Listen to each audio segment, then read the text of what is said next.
আমাৰ তাৰমানে এই যিটো ফাৰ্ষ্ট অল আছাম চিলড্ৰেন টাইকণ্ড চেম্পিয়নশ্বিপটো কৰা হৈছে আৰু নামৰূপ টাইকণ্ড একাডেমীৰ সৌজন্যত আমি সহযোগ কৰিছোঁ taekwondo martial arts and sports association of Assam আমি সহযোগ কৰিছোঁ আৰু প্ৰথমবাৰ তেওঁলোকে এই ইনিচিয়েটিভটো লোৱাৰ কাৰণে মই তেওঁক ধন্যবাদ জনাইছোঁ আৰু আমি ভাবোঁ যে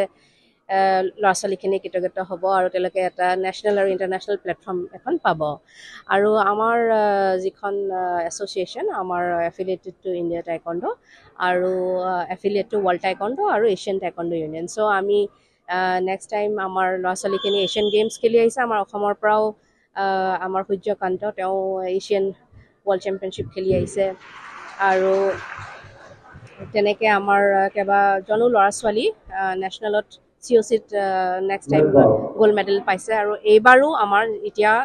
নেক্সট মান্থ অহা মাহত ফেব্ৰুৱাৰী মাহত আমাৰ ৰাজস্থান আৰু দামান এণ্ড ডিউত আমাৰ দুটা চেম্পিয়নশ্বিপ আছে আৰু শেহতীয়াকৈ আমাৰ জানুৱাৰী 27 আৰু 28ত যিটো চেম্পিয়নছ অফ চেম্পিয়নছ আছে কম্পিটিশ্যন এইটো নগাঁৱত হ'ব আৰু চেম্পিয়ন অফ চেম্পিয়নছৰ পৰা যিখিনি ল'ৰা ছোৱালী ওলাব সেইখিনি ল'ৰা ছোৱালী directly qualify for the world championship আৰু এছিয়ান চেম্পিয়নশ্বিপ আৰু যিখিনি অলিম্পিকৰ কাৰণে কোৱালিফাই হ'ব আমি তেওঁলোকক কোৱালিফিকেশ্যনটো ইয়াতে অসমতে নগাঁৱত কৰিম এইটো আপোনাৰ নৰ্থ ইষ্ট জ'নত কম্পিটিশ্যনটো হ'ব চেম্পিয়নছ অফ চেম্পিয়নশ্বিপ 27 আৰু 28 জানুৱাৰীত হ'ব আৰু মই ভাবোঁ আমি যিহেতু ৱৰ্ল্ড টাইকণ্ড আৰু এছিয়ান টাইকণ্ড ইউনিয়নৰ এফিলিয়েটেড বডি হয় চ' আমাৰ যিখিনি ল'ৰা ছোৱালী বিশেষকৈ অসমৰ আমি তেওঁলোকে নিশ্চয় আন্তঃৰাষ্ট্ৰীয় পৰ্যায়ত তেওঁলোকে উজ্বলিব আৰু আমাৰ অসমলৈ তেওঁলোকে নিশ্চয় ভাল মেডেল বুটলি আনিব আমাৰ সন্মান আৰু আমাৰ গৰ্বিত কৰিব তাকে কামনা কৰি এই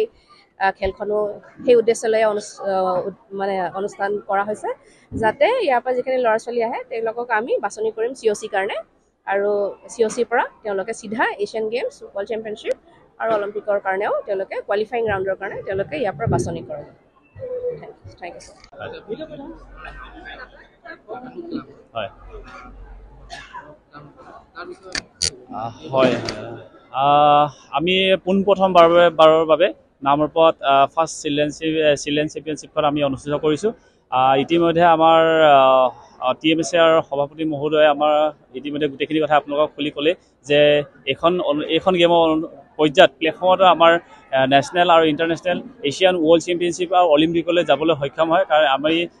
এইখন ইণ্ডিয়া টাইকণ্ড ৰিকগনাইজ হয় আৰু যিহেতু আপোনালোকে সকলোখিনি খুলি কয় আমি ইয়াত এতিয়া আমাৰ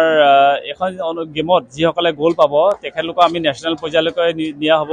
আমি নেশ্যনেলৰ পৰা আমাৰ COC ফাইনেলত আমাৰ যিখিনি গ'ল্ড পাব সেই COC ফাইনেলত গ'ল্ড পোৱাখিনিক আমি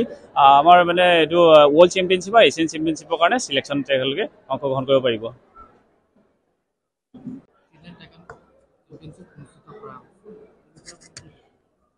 চাওক নামৰূপত এটা খেলৰ পৰিৱেশ গঢ়িবৰ কাৰণে পোনপ্ৰথমবাৰৰ বাবে নামৰূপত ছাত্ৰ ছাত্ৰীসকলক লৈ শিশুসকলক লৈ পিনে সদৌ অসম ভিত্তিত টাইকোৱাণ্ডো প্ৰতিযোগিতা ইয়াত অনুষ্ঠিত কৰা হৈছে এই প্ৰতিযোগিতাৰ জৰিয়তে ছাত্ৰ ছাত্ৰীসকলৰ শাৰীৰিক আৰু মানসিক যাতে বিকাশ হয়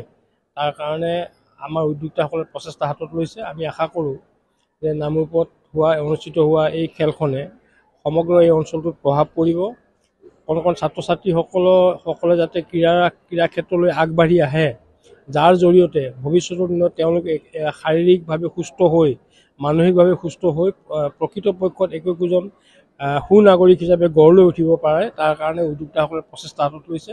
আমি এই খেলখনৰ লগত আমি জড়িত আছোঁ এই খেলখনৰ জৰিয়তে কেৱল নামৰূপ বা আমাৰ ৰাজ্যখনতে নহয় ইয়াৰ জৰিয়তে যাতে আহি থকা দিনবিলাকত আন্তঃৰাষ্ট্ৰীয় পৰ্যায়ৰ বা মানে ৰাষ্ট্ৰীয় পৰ্যায়ৰ খেলুৱৈ যাতে আমি গঢ়ি তুলিব পাৰোঁ তাৰ কাৰণে আমাৰ প্ৰচেষ্টা থাকিব আৰু মই ভাবোঁ যে এই খেলখনৰ জৰিয়তে আন্তঃৰাষ্ট্ৰীয় পৰ্যায়লৈ